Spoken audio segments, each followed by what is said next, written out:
What if I told you there is a way to do midichlorians that still retains some of the mystique? Enter the mutant power levels.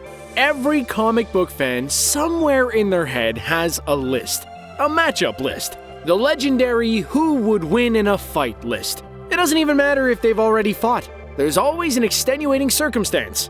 All things being equal, who wins? Well, when it comes to mutants, there's a power ranking system, and it's as vague as it is specific. There's a lot of roads to becoming a superhero, at least when it comes to getting your superpower. Intense training and gallons of money, being an alien experiment, being an experiment, doing an experiment, being near an experiment. Experiments in general, really.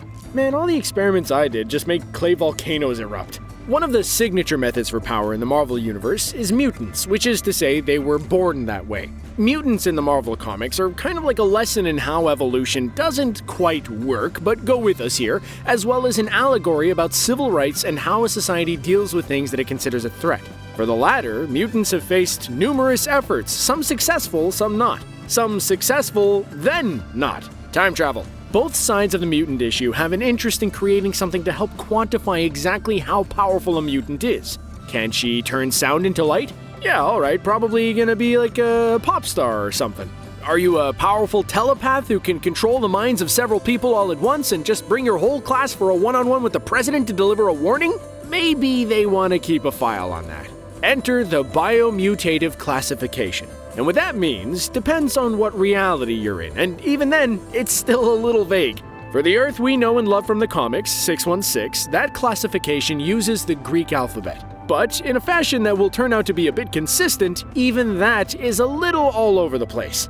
The main classifications are Beta, Alpha, and Omega. There's also Epsilon Beta. In the best possible way, however, not much ink has been wasted on what exactly those classifications mean. For instance, Epsilon Beta is a passing reference made by some Sentinels looking for people who just have the potential to create mutants in X-Man number 30. Beta mutants appear to be your sort of average, everyday mutants.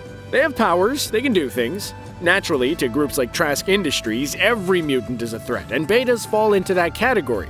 Betas like Brian Reinhardt. Reinhardt appeared in the Sentinel series working for the Commission on Superhero Affairs that ran across a rogue Sentinel that called out his beta status. Rude! Reinhardt's powers were still destructive, able to form energy out of his hands, including shields and blasts. But then, Sentinels consider themselves hammer, and every mutant is a nail.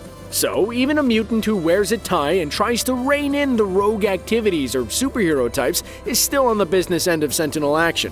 Alpha mutants aren't mutants that pretend that their abrasive, self-absorbed personalities would make them leaders of wolf packs, because that's not a thing. It's just the next level of power on the old biomutative classification. A list of alphas came up when Apocalypse was looking for 12 powerful mutants to ascend him to godhood. That list of alpha classification included some big power players in the mutantverse, including Professor X and Jean Grey.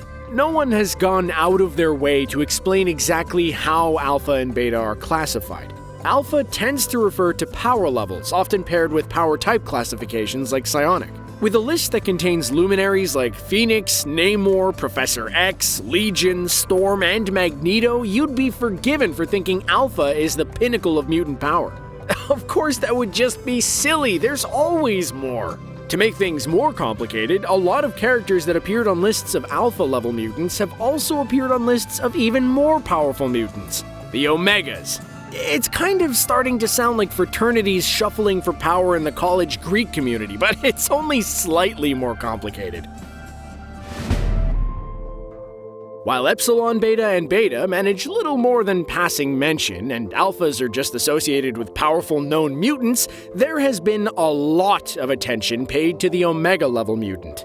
Over in the still mutantless, for now, MCU, we've seen Wanda Maximoff go from someone who just moves things with her mind and causes visions, to worrying a Titan and rewriting an entire town. While Secretary Ross's eyes were on the Hulk and Thor, he didn't seem to notice the growing power with a preference for red. Which is to say, power levels change. One thing that Omega has that others don't is a bit of a defining of terms. To get yourself on the Omega list, your powers have to be open-ended. which means that the potential of the mutant power in question is an unknown. Since mutants are a product of genetics, it's no surprise that the characters that tip this scale are often scions of other powerful mutants, like Charles Xavier's son Legion, whose ability to essentially create new mutations doesn't seem to have any brakes on the power train. The most famous Omega would be the X-Man who ditched her first codename because it was silly, Marvel Girl herself, Jean Grey. She was a founding member of the X-Men. Her powers have often rivaled her mentor, Professor Xavier. She's been in the middle of a love triangle between Scott Summers, Logan, and her. But she has also been the apple of the eye of another powerful entity in the Marvel Universe, the Phoenix Force. The Phoenix Force, to oversimplify things, likes to find potential power and crank it up to 11. And in Jean Grey, it found someone whose dial went to 12. Imagine if in Popeye, Olive Oyl was able to crush Popeye and Bluto with her mind instead of just going, "Oh, Popeye." That's a much more interesting love triangle, and it still has someone with weird forearms. But Grey's affinity with the roaming cosmic power is one of the many ways that Omega levels are dealt with in the Marvel Universe. The Shi'ar are able to detect what they call Omega potential, and when it comes to psychics, anyone with Omega potential has got to go in the hopes that the Phoenix Force will have nowhere to go. When two really powerful mutants have a child, chances are that child is going to end up being the kind of mutant who can upend the entire universe. Mutants like Franklin Richards or David Heller, otherwise known as Legion, or Hope Summers. When you get right down to it, the whole Grey Summers line is just a whole lot of power all the way down. Logan may have dodged a bullet by losing out there. Omega level threats aren't confined to mutants and could just be anything that requires a team-up or a crossover or massive new power to counter the Omega level threat. The Hulk is considered an Omega level threat. Tien, the mutant city-state, was also considered an Omega level threat. Franklin Richards, not being technically a mutant or sometimes thought of as only technically a mutant, still gets status as an Omega level threat, mutant or not. When the mutants found a homeland on the living island of Krakoa, it came time to resort the classifications. Or, at the very least, what it means to be at the top. Now, instead of their powers being considered nearly limitless, in order to make the Omega list, you have to be the GOAT when it comes to your particular talent. Since there doesn't seem to be a way to have more control over magnetism than what Magneto possesses, Magneto is considered an Omega level mutant. As we've seen, the whole Greek alphabet thing can get confusing. Alpha comes before beta, but Omega comes last. What even is the logic over what level gets what name? Why not use something that has a clear delineation, like good old Arabic numerals? Well, not so fast. We can still find a way to make it confusing.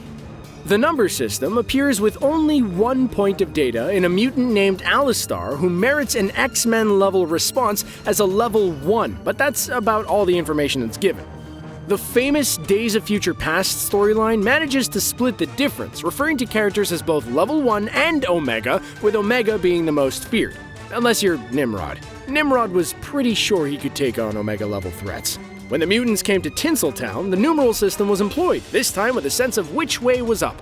In this case, the weakest mutants were the ones, and the strongest mutants were Jean Grey.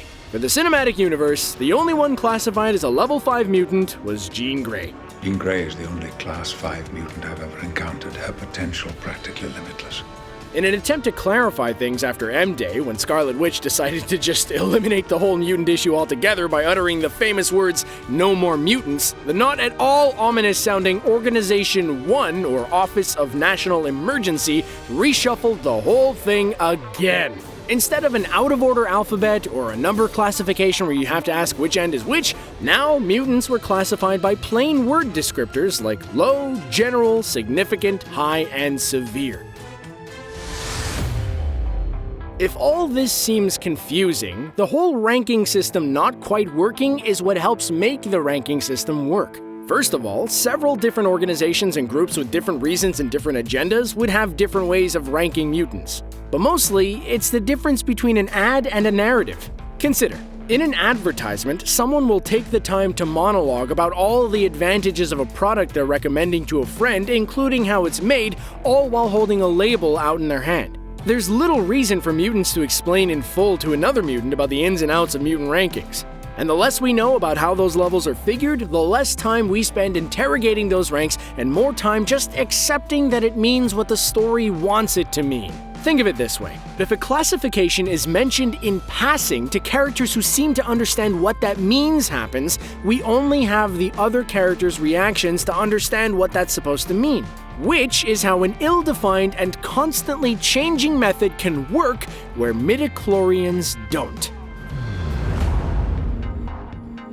Man, burritos really are the alpha level food. Everything is better in burrito form. It's a tube of food where you can eat the tube. The only way to make a burrito better is to make it a chimichanga. Chimichangas are just burritos with superpowers. Frying a burrito makes it go from alpha to omega.